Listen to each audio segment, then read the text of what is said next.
Thank you, Andrew, and thanks, Aaron, for inviting me to speak again. That doesn't usually happen.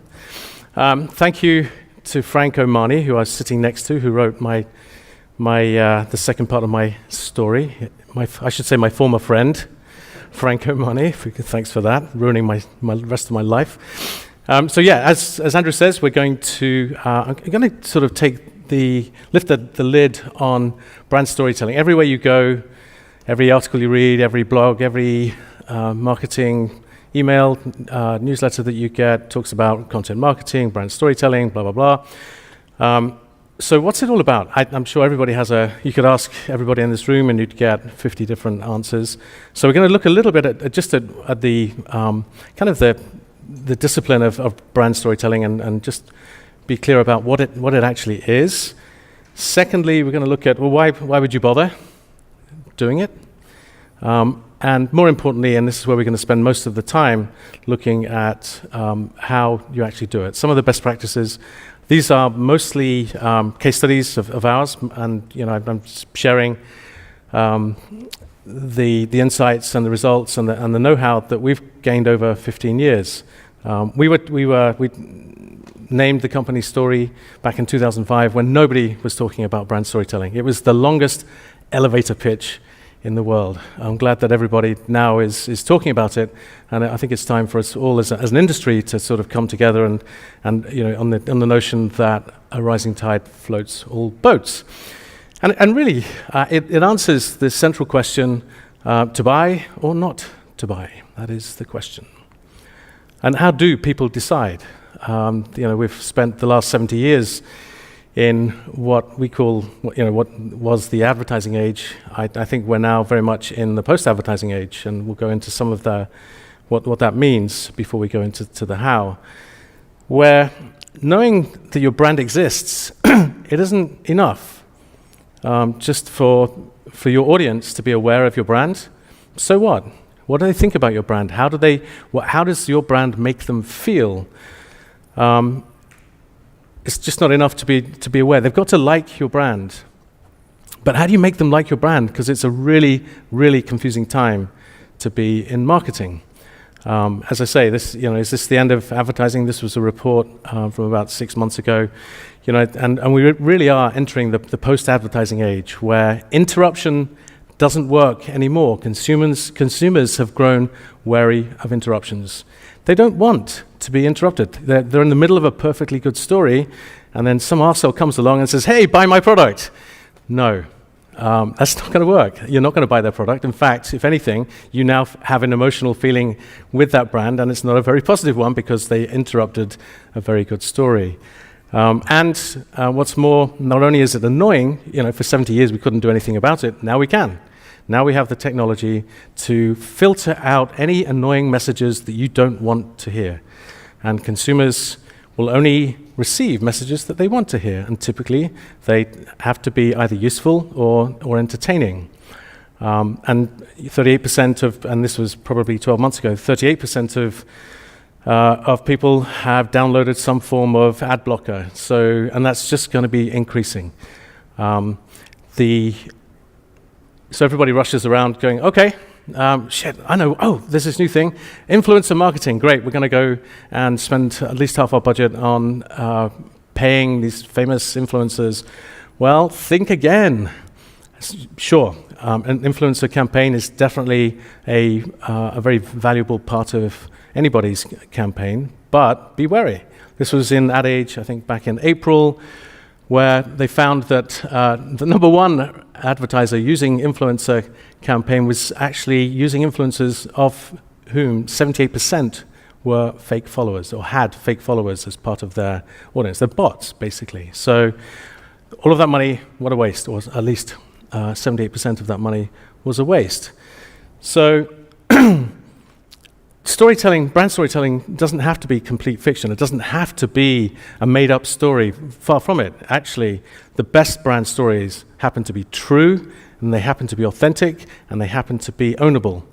And as you'll see throughout the course of this presentation, that the the way to really engage with consumers and the way that people make purchase decisions is not using data, it's not using reason, it's through emotion. People buy through emotional reactions. And so how do you get people to get emotional reactions? You tell them stories. It's as simple as that. But don't take my word for it alone.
Well, that's Stefan Zagmeister.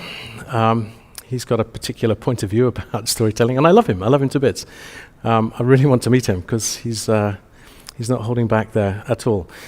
And he's half correct. However, like it or not, our brains are hardwired for stories, for narrative. It's an anthropological truth. For 50,000 years, we respond emotionally to stories. It's how we get messages across. It's the best way, in fact, it's the only way to get a message across so that people will respond emotionally in a positive way to it. And so therefore, we are, sorry to say this, Stefan, but we are actually all storytellers. It's how we communicate. However, some are better than others at doing it. So let's have a look at why that's important. Before I do that, just wanted to, we talk a lot with our clients and just generally about when you're defining your ability to tell stories, define your authority to publish. So just a quick couple of slides on stories authority in the storytelling space and kind of our point of view. So ads sell, but stories make people feel. And when people feel something, they actually do something. In fact, the only way you can really get somebody to do something is to connect with them, to make them feel differently, to make them feel more positively. And we can prove that, and we'll go into how you prove that later in this presentation. These are some of our clients. Some of them you may have heard of. And by the way, despite my Essex accent, I've been in the States for 20 years. So these are all US case studies. Some of these brands you may have heard of from the case studies, some of them may not. But typically we work with challenger brands that, and this is really important, for brands that are new to market, that are looking to upset the status quo, to take on the establishment. And it's really important for challenger brands to have a very powerful story. Also, bold and ambitious brands. Maybe they're beyond the challenger stage, but they have grand ambition to be the number one in the market, not the number two or the number three. Or brands that are looking to drive change, cultural change. Storytelling is such an important and powerful tool for brands that increasingly I don't want to work personally with brands that aren't going to drive positive change. I don't want to waste the power of storytelling on brands that aren't going to do good, whether it's for the planet, communities, individuals. I'm tired of working for brands that are not doing good. So that's just that's a personal thing, just something that I want to do in 20 years' time. So why do brand stories matter? Why are they important? Well, number one reason is that you can skip this ad in 5 seconds, 4 seconds, which seems like 20 seconds when you're having to wait for it to download or disappear. So again, this is interruption again at its worst. Don't get in the way of what consumers want. Don't get in the way of their story. It's just going to piss them off. So be what they want. Be the story. Don't interrupt the story. Be the content. Don't interrupt the content. Be the channel. Don't interrupt the channel. And there are some brands that do a phenomenal job at that. Red Bull, I think, is one of them. And tell stories that are worthy of consumers' attention. Because if it's not, and the way you get their attention is by giving them something they didn't know, something useful, or something entertaining. Otherwise, forget it. You won't get their attention. You've got less than 5 seconds, boom, you're gone. And really good brands tell stories. They don't tell advertising. Not so long ago, probably this time last year, we used to ask brands that would come to us, does your brand have a story? Inevitably, most brands say, yeah, we have a story, we're fresh, we're natural, we're this, we're that, we're organic, we're good for you. And guess what? Most of the time, it's bullshit. It's not it's not true. They weren't fresh. Oh, so what, there are no artificial ingredients? Well, yeah, we got a few artificial. Well, so you're not natural. That's unnatural. Those emulsifiers that you're using are unnatural. Those preservatives you're using are unnatural. So you cannot claim to be fresh and natural. And even if it was fresh and natural, it's fucking pardon my Anglo-Saxon, but I'm back home, so I feel like I don't have to be American anymore. It's not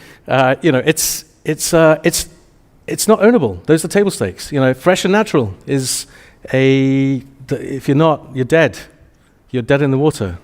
Particularly with millennial and younger audiences as they increase their spending power. So now what we ask is, well, does it matter? So great, you've got a story. It may be true. It may even be ownable and unique, but does it really matter? How does it engage with the audience? How does it make them feel? Why should they give a shit about your story?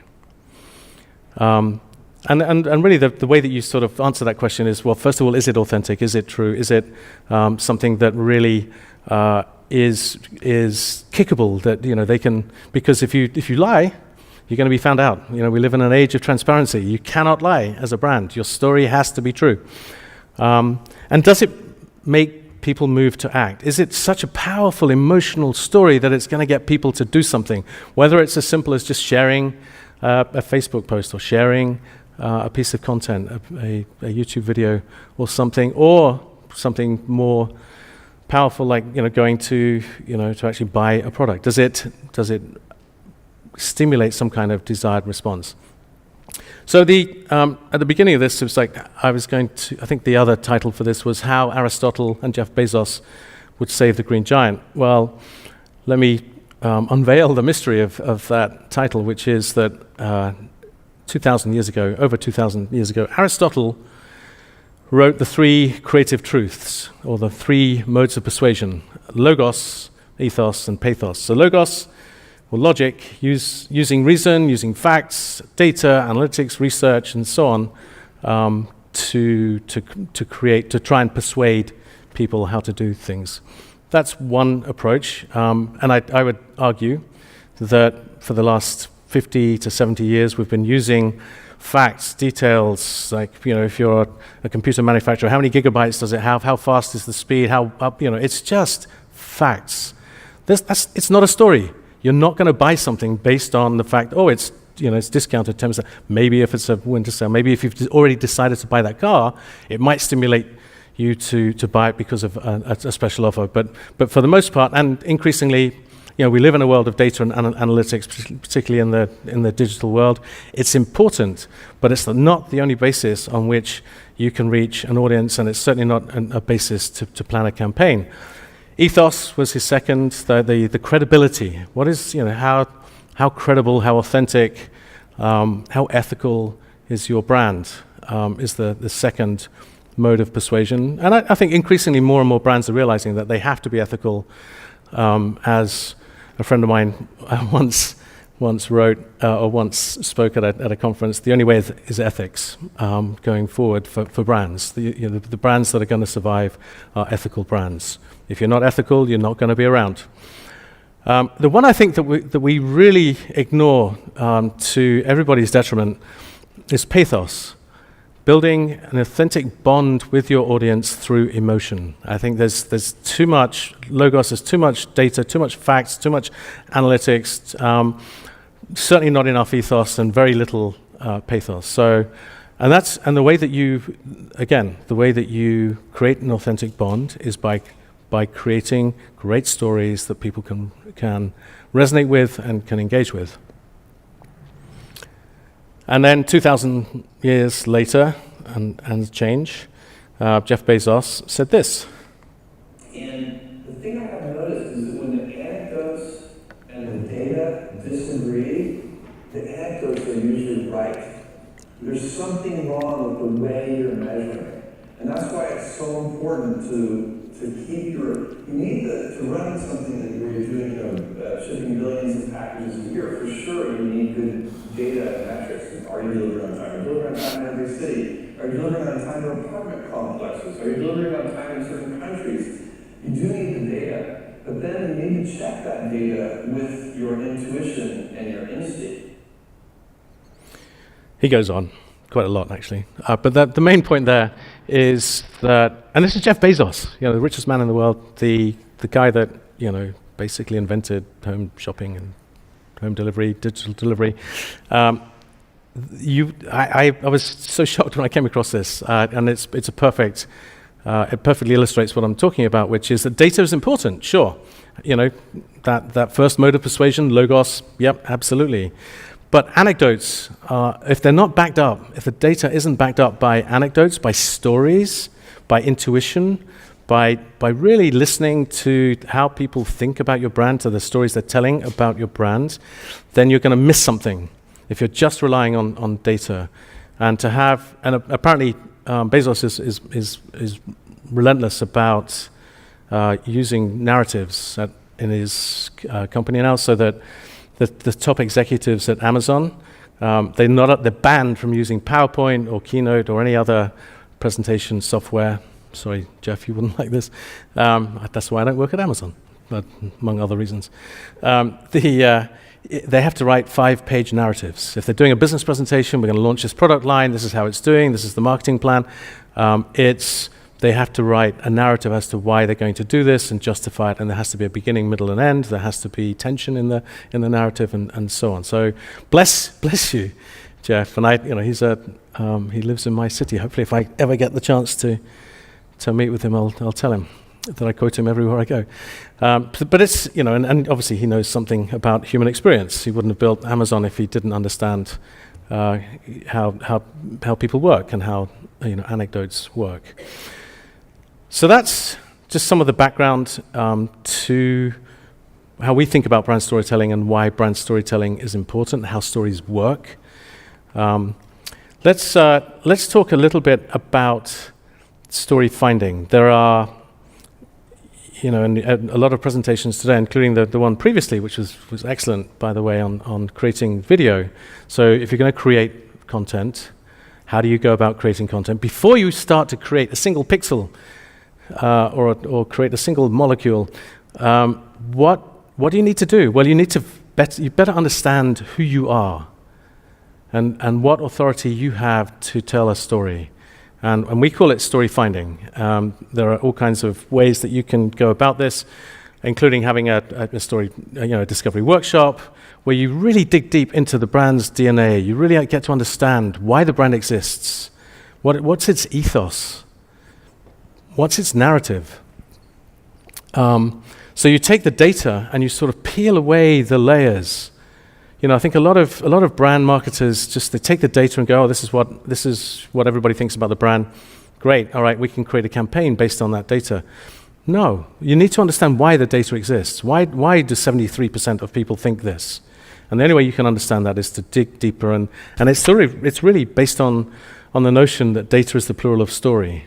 And if you really want to understand why that data point exists, you have to unpack it, you have to unravel it, peel away the layers until you get to those individual stories that individual consumers are telling about the brand.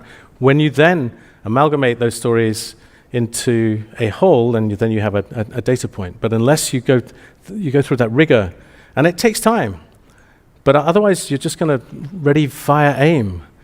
and without really knowing, whether your content's going to work or not.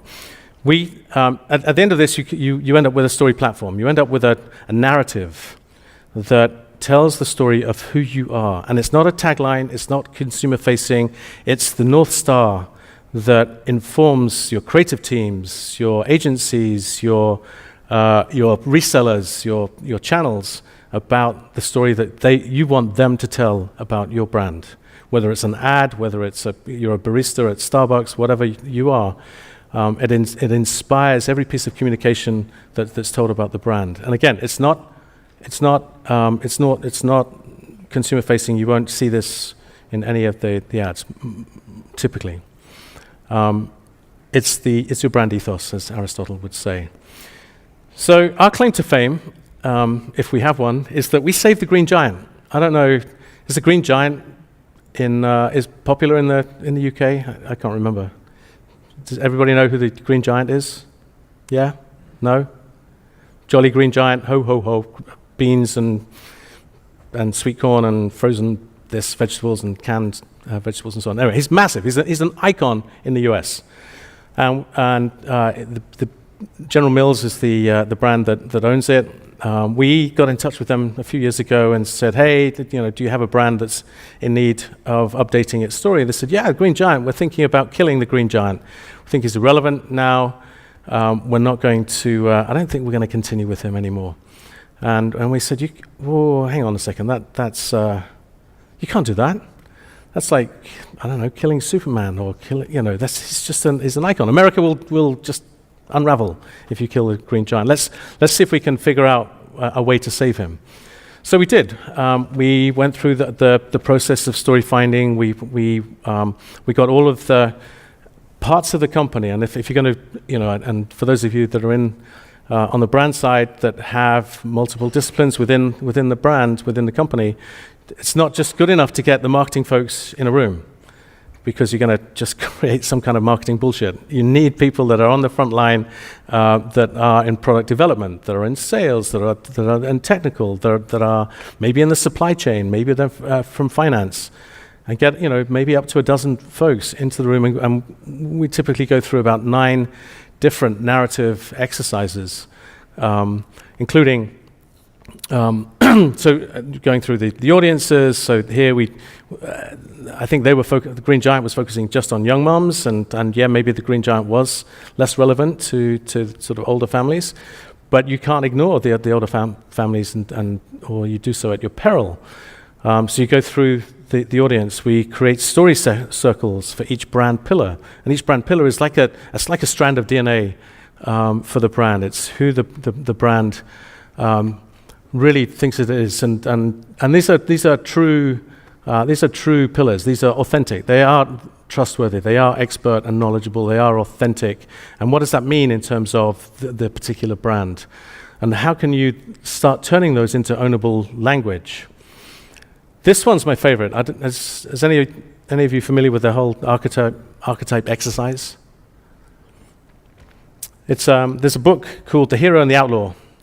And it talks about 12. There are essentially, if you start to distill brands down into archetypes, there are about 12 discernible archetypes that you could say, oh yeah, this brand, we are most like this.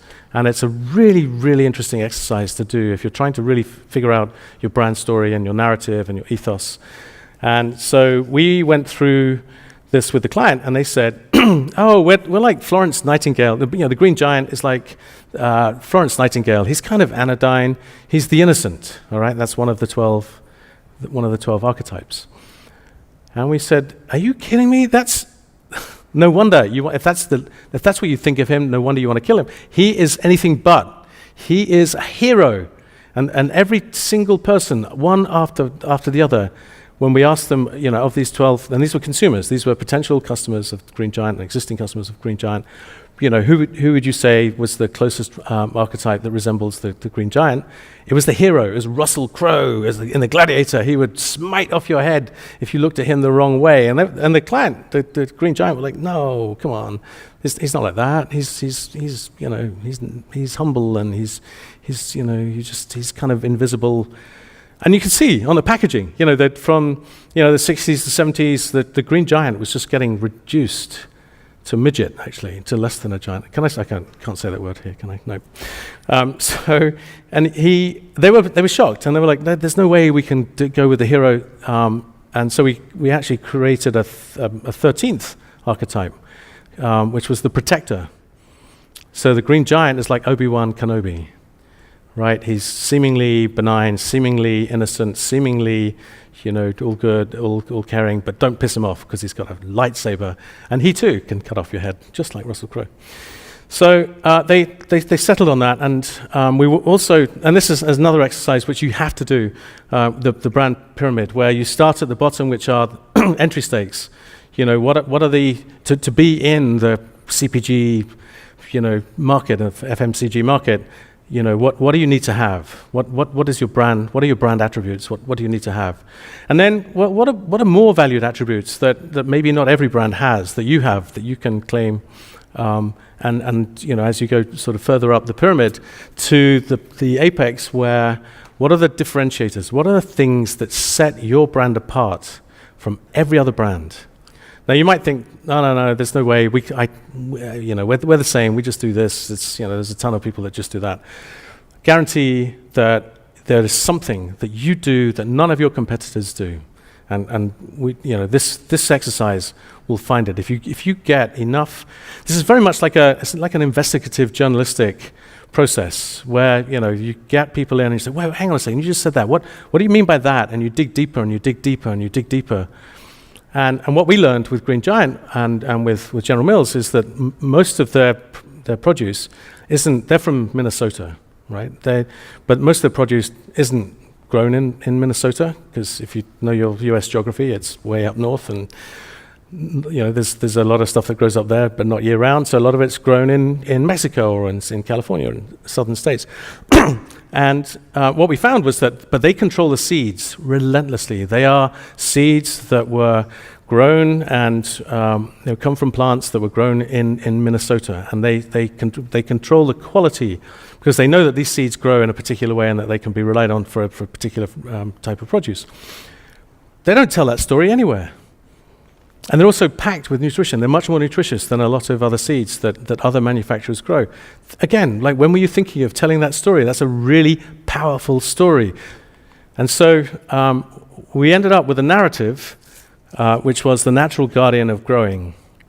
And that sounds like a really easy, that's simple. Really, the natural guardian of growing? It's packed with meaning. Each of those words is a result of the 9 exercises we went through. The natural part of it, the guardian, that's the protector, the archetype exercise. Growing vegetables in the way that they grow them, and how Green Giant and General Mills are the guardians of how they grow their vegetables. Also for moms that are growing families, healthy families. I mean, it really is it's packed.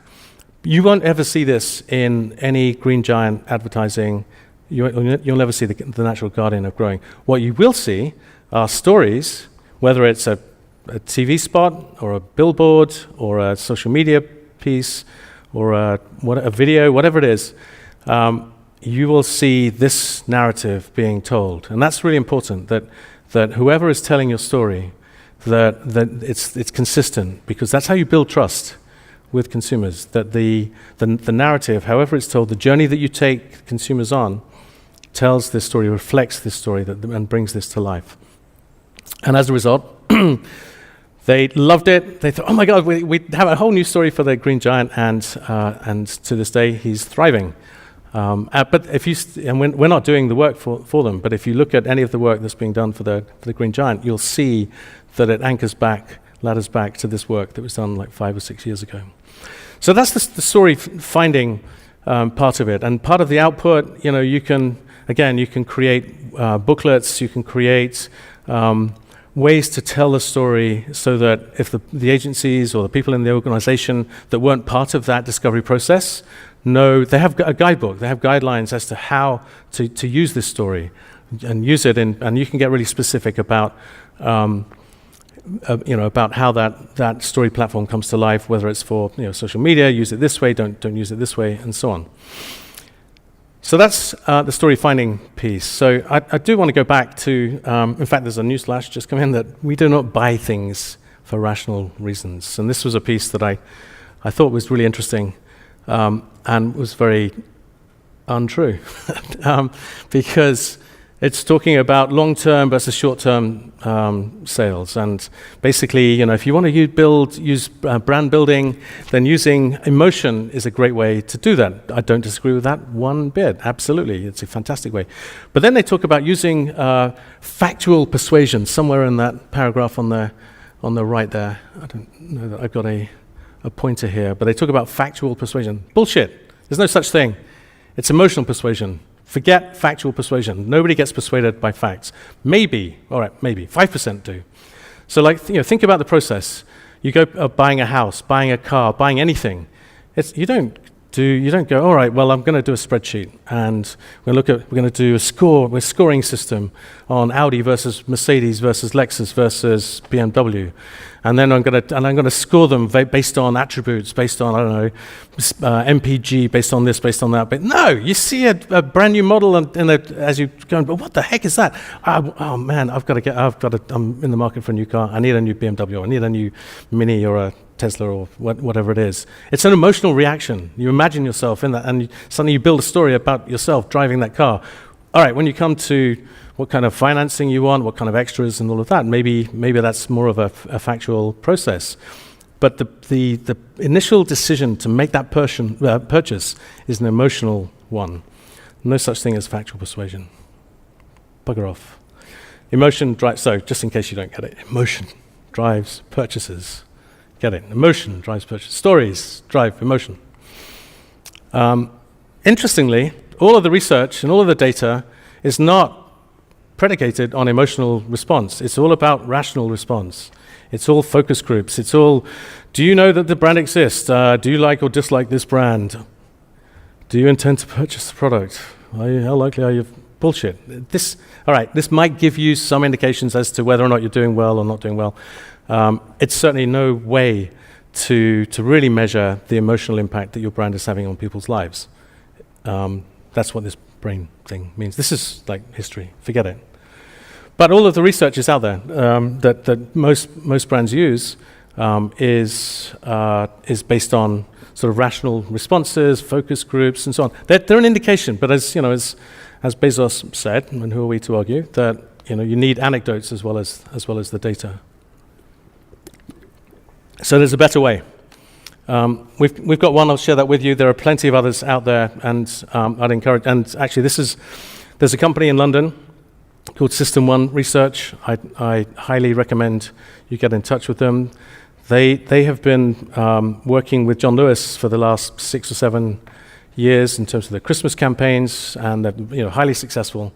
And the reason they're successful is because System 1 are testing the animatics, they're testing the visual, emotional responses that potential consumers have to certain messages that they want to run over the Christmas period.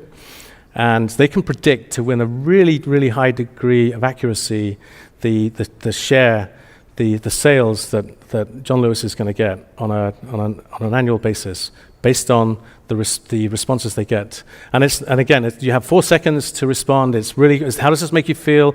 Why do you feel this way? How does it, and it's sort of quick fire, emotional online responses. And then they have a 5-star scoring system. Anything that's 1 star, forget about it.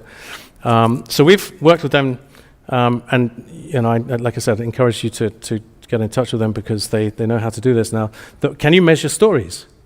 Can you actually measure the power of a story, the way that you measure the power of a visual ad? And these are words on a page. This is not a visual stimulation. It's like this. Here's a narrative. Can you test this narrative against other potential narratives that we're thinking of using? Can you test it against other competitive narratives? And we've worked out a way with them to do it. And it's based on System 1 thinking. System 1 is, again, as anthropologists will tell you, how we are hardwired as humans to make decisions, fight or flight. It's System 1 thinking. You don't stand there going, all right, let's measure there's a saber-toothed tiger that's about to eat me and my family. Do I run? let me do a spreadsheet, let's figure it out and see what the data says. Maybe I'll do some research, see what my friends think. Bullshit. You have about a second to figure out whether you run or you fight. And strangely enough, this is how we make decisions on whether we're going to buy a particular product. It seems strange to think that after 50,000 years of progress, we're like saber-toothed tigers to, I don't know, Persuasion. But that's apparently how it works. System 2 thinking is slow, it's cumbersome, it's deliberate, and it's when you're weighing options, not when you've been suddenly smitten by the need to buy a particular thing. So using any agency, any research company that you come across that is using System 1 thinking, they're the ones to hitch your wagon to, as we say in my adopted country. So how does it work? So first of all, you articulate the story. You write concepts, narratives to articulate the story, and then you get these real reactions. They have about 500,000 people. System 1 has 500,000 people around the world so they can create, if you have a particular audience segment that you want to reach, they can identify those kinds of people in whatever geographical location you want to reach them, and then you test these narratives with real reactions, usually with a base of about 500 people. It's all online. And you assess the emotional impacts, and sometimes it's just as simple as how does this make you feel? Happy, sad, ambivalent, whatever. And then typically it's like, okay, why did it make you feel this way? And so you start to understand why it is that they're reacting emotionally, and that gives you a lot. It gives you a creative team. It gives your marketing teams a lot to work on. If we can create messages, create stories that make people feel this way, because we know that because we tested this and this was a very positive reaction. We got a 4-star reaction. Then this is this is going to work. So we plot them on a 5-star, 1 to 5-star rating. If it's 1 star, forget it. You're better off doing nothing. It's worse than doing nothing. 5 stars, it's golden. It's usually only about of the 40,000 stories that System 1 have tested over the last 15 years, about 5% of them are 5-star ideas. So, and then you can also check it against the competition. How do these 3 narratives stack up against the competition? Where do they pan out? What we've learned, we've only started doing this in the last 12 months or so, because for the last 15 years it's been much more of an art. Well, we think this story is going to work because of this process, because we know that consumers think this way, but we couldn't predict whether the story was going to work or not. Now we can, and actually what we found out was that a narrative approach is 3 times more effective than traditional advertising. Stories are much more powerful than ads. We knew that, we just couldn't prove it. Now we can. And then Story Score gives you a clear indicator of what will drive results in market. And thinking about taking a lot of the guesswork out of whether this campaign is going to work or not. Think about the amount of money that's going to save. Think about the efficiency. Think about the effectiveness of your marketing spend, especially if you have limited budgets. And it works.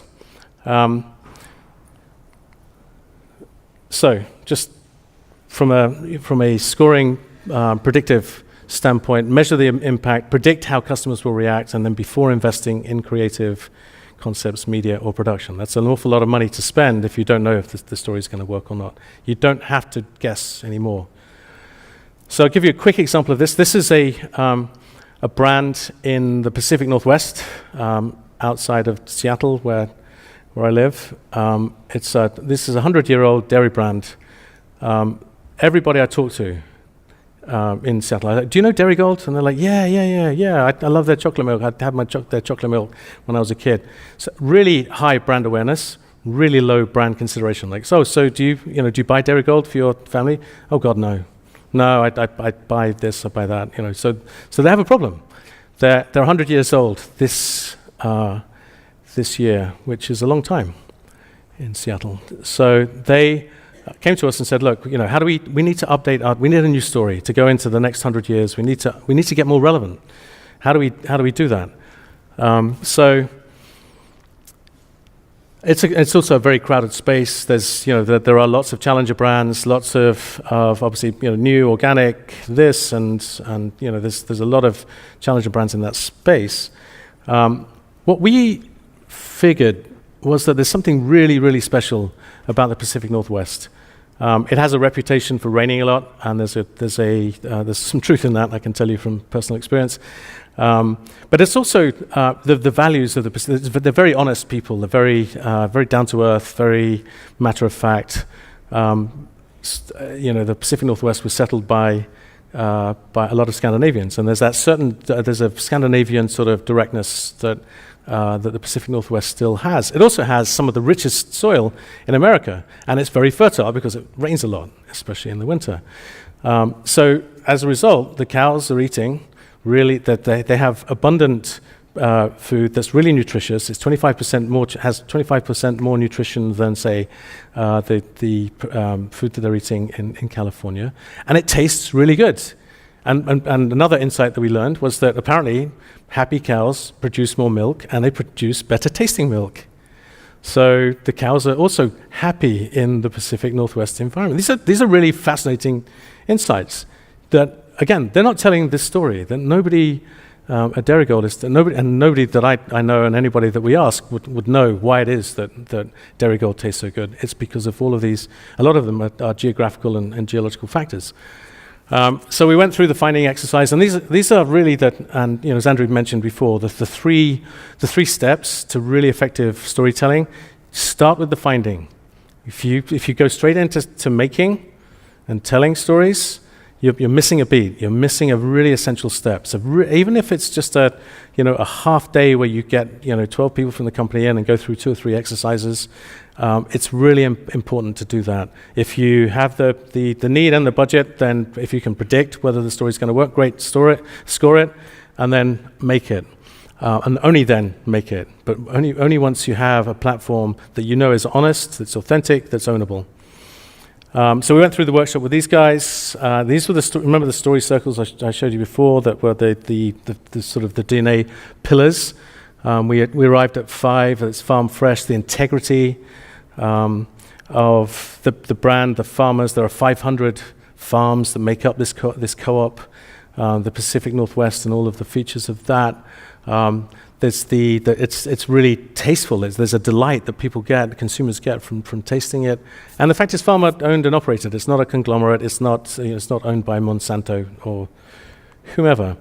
They also arrived at the hero. Just so you know, there are 11 other archetypes. You don't always arrive at the hero, but in this case, it was relevant for them. We went through the differentiators. It's very much the Pacific Northwest is a massive differentiator for them. And so the story platform that we arrived at, and again, this is not a tagline, but it's where goodness thrives. And again, if you unpack each of those words, they're full of meaning. So the Pacific Northwest's climate, the soil, the family values as well. These farmers, are concerned that the next generation and the next generation after that, their successors won't have as much of a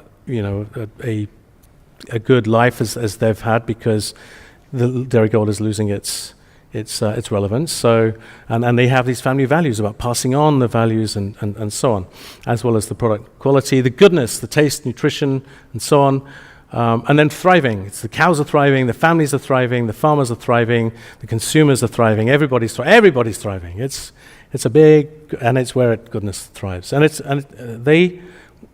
There's a magic that happens when you unveil a story platform to folks. They instantly get it. If you've done your job right, they instantly get it. They're like, oh my God, we've been trying to articulate this for years, and those 3 words just tell it. There's a company called Warchild in the UK that just set up in the US called Children in Conflict. We just did some pro bono work with them, and what we found out was that it was about what they do. They're working with refugee children and children that are victims of war. What they do is they take over once the kids are safe. It's like, they're traumatized. How do you get them back into an emotional state of wellness and wholeness? How do you give them hope for the future? How do you give them, and sort of emotional sort of balance, emotional platform on which to build the rest of their lives. Well, these guys do that. They bring in teachers. They rescue old skills and teach kids how to do it. And so the platform that we arrived at for them was beyond survival. All of the communication that children in conflict should go out with tells that story, that it's beyond survival. The survival is the first step. We go through it, they're like, oh my, literally they were crying. And it's how often do you get to go to work and make people cry for good reasons because you're doing something really emotionally good? It's fantastic. And I'm not a sadist. I'm not trying to make people cry because it's for good things. Anyway, so if you do your job properly, you'll make people cry for good reasons. And then, you create a manifesto that brings that story platform to life and weaves the story about why the cows love it here. And we know the cows agree if only cows could talk. And then we go to the story score, we predict success. We tested Derigold against some of its competitors, including Kerrygold, which is is selling really well in the US. Which is, I'm sure, Frank, you're very happy about that. But actually, the stories that we told some of them were in the 4-star and 5-star arena, and this was the winning story. You won't see this in market yet, but this was, again, I just want to sort of go through the process of arriving at a story that we know is true, that we know it's authentic, we know it's ownable, and we know it's going to resonate because it got 4 or 5 stars when we tested it. And what made it a 5-star story? The happiness, the surprise element when suddenly the cow was apparently dreaming in this story, and suddenly the cow awoke and there was a surprise. And conversely, this is what we found out about Real California Milk, was that they felt contempt for the story that was being told, for the advertising that Real California Milk was doing. So you can really get a lot of insight and a lot of intelligence about how the story is going to work. Finally, we went to the ideas that resonate, and these were just test ideas. And you will actually see some of this I can't stand. It does make me sick. But the client liked it. Music festival, the Pacific Northwest has a lot of music, Nirvana and Pearl Jam, etc., etc.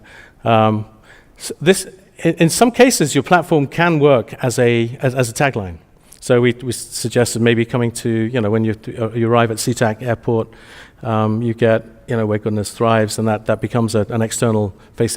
Sometimes you get a really powerful story platform that you just can't resist, making it sort of more visible to your audience. Pop-up milk bars.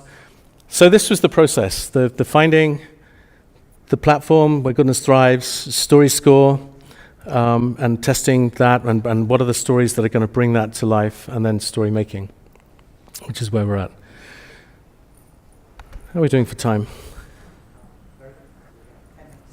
10 minutes, all right. I'll just... All right, so we're at the making phase. Now, this is another client we went through. This is Country Crock. You probably don't, those of you that aren't from the States don't know Country Crock. It's a 150-year-old margarine brand, very, very, very popular in the Midwest with families in the Midwest. The challenge was to give mums, a real reason to use. Actually, you took 10 minutes of my time. I'm going to take 10 minutes of yours. I'm joking. So the mundane becomes magical when real lessons can be taught in the kitchen. This was kind of the story that we uncovered, because most of margarine marketing and most of butter marketing and a lot of dairy is all about recipes and this and quick. And it's all about quick. How can you make something really quickly? It's all about you're really scrunched for time. How can we make it much easier?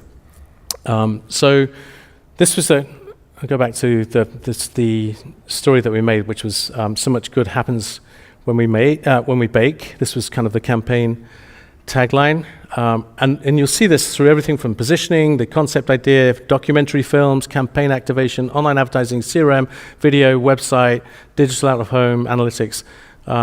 All of those deliverables told the exact same story. and it's really important that it's consistently that way. So again, real stories with real people using. This was a family that had recipes going back 100 years from the great grandma, using country crock from 100 years ago, and we were very lucky to find this family. They're real. So this was a family that knows so much good happens when we bake.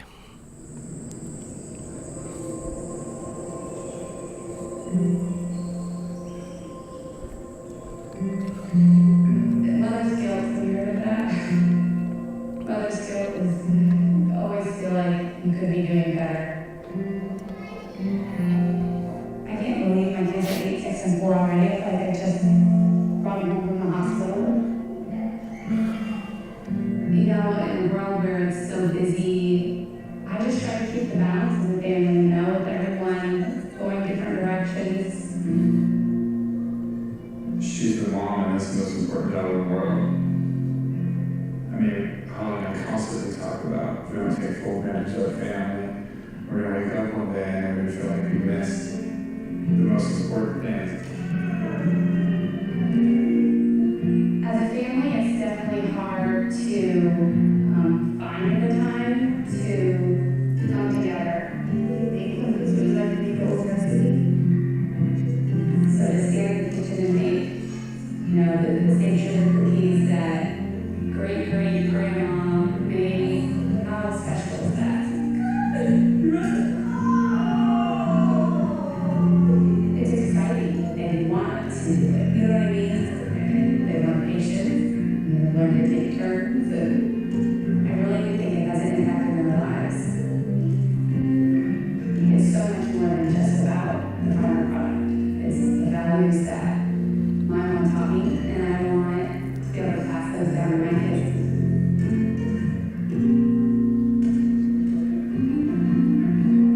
Something I read recently was, to a child, love is spelled T-I-M-E, time.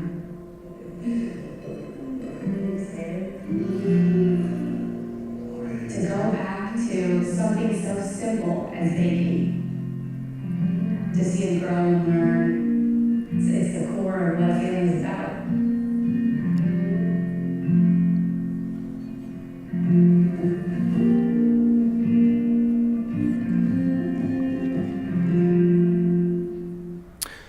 So real family, real recipes, real emotions, and it worked incredibly well. And the insight in terms of creating this sort of these magical moments in the kitchen, it was real. It was a real need. This whole thing about TIME is love, and how do you make more time for your kids, and how do you create this digital age where all kids are on their iPads or whatever, and how do you instill family values with kids when you don't have time to do that? And she was talking about learning patience and learning sharing and all of these values. That was a sort of surprise, unintended piece that came out of it.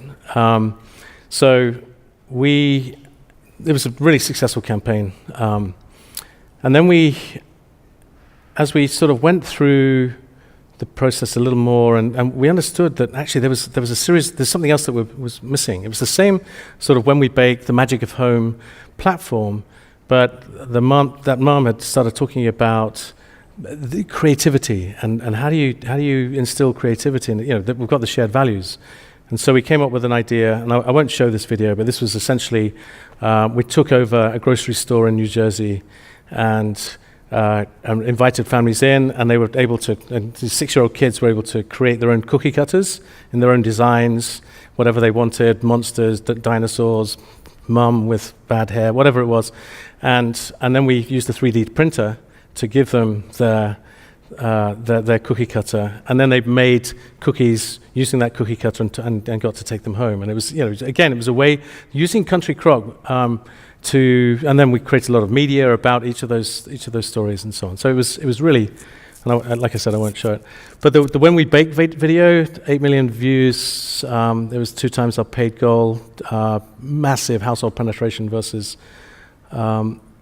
last year, and record share levels as well. So it didn't just get a lot of engagement. It also broke a lot of records as far as the sales were concerned. So this is how it all works. I'm going to wrap up here. Just if you take away nothing but this from this presentation, then I've done my job. So basically, storytelling, you start with the finding, you test it if you can, and then, and only then, do you start making. Brands who tell the best stories win. Thank you. Okay, thank you very much. Good.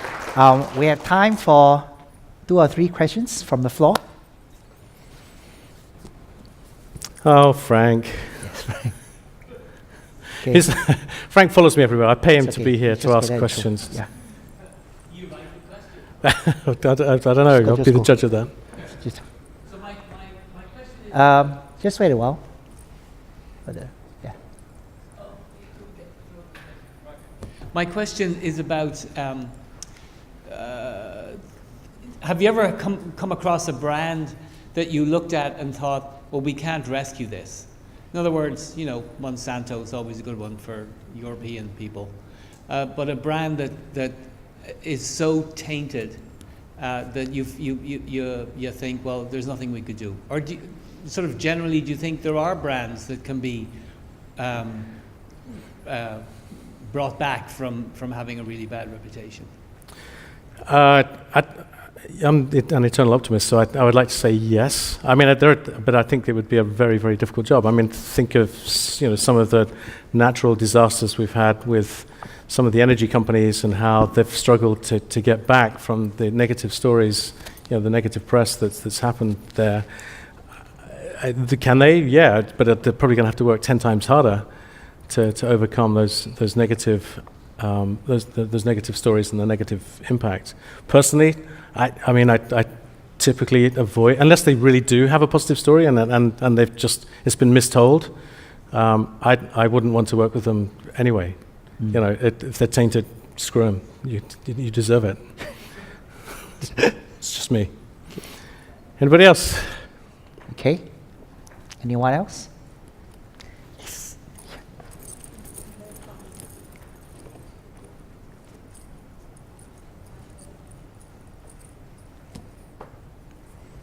What happens when someone approaches you and they're not sure that they actually have a story? So this, like for the much more boring companies, I would probably put myself amongst the boring companies that don't necessarily feel like they have a story behind what they do. How do you tease that out? The chances are they do. They're just not asking the right questions.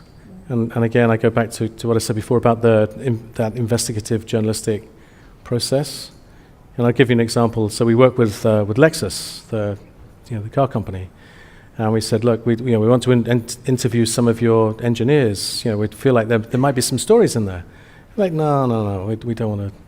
Why would you do that? There's nothing there. It's boring. They're just engineers. It's just facts and data. Well, let's do it anyway. And so we did. And as we started interviewing this engineer, he started getting excited about these Takumi. And we're like, what are Takumi? So, we have these Takumi. They're specialists in centuries-old techniques, artisanal techniques, and we use them when we're designing cars. Oh, really? Okay. Well, give us an example. Oh, well, there's one that he paints the soul of people, and that's and he's been this is an art that you spend years learning, and so we had him paint. We gave him a white car and just said, paint it. With a spray can, just the way that, and use the moves that you use, and there's a lot of energy that's in it. It's very sort of Tai Chi. And to this day, the robots that paint those cars follow his movements. What a fantastic story. Nobody knows. Oh, boring engineer. So I bet you do have a story there somewhere. You just have to ask the right questions. All the right people. Yeah. Okay, that's great. All right. Okay, thank you. So any more questions? One at the back. So one last one. One last question. So the idea of emotions as a driver of purchase is quite compelling. It's quite sexy and interesting to tell. But how do you insert the idea of storylines into completely cold, non-emotional purchases, utilities, car insurance? Okay, I'll leave life insurance because that's panic, but things like we really don't have any sort of connection with the product. I beg to differ. I think you do. I mean, certainly with car insurance. I mean, there are untold stories. Let's take electricity for a while. Right. Okay. So it's a commodity. It's a tough one. But without it, we can't live, or at least not in the modern world.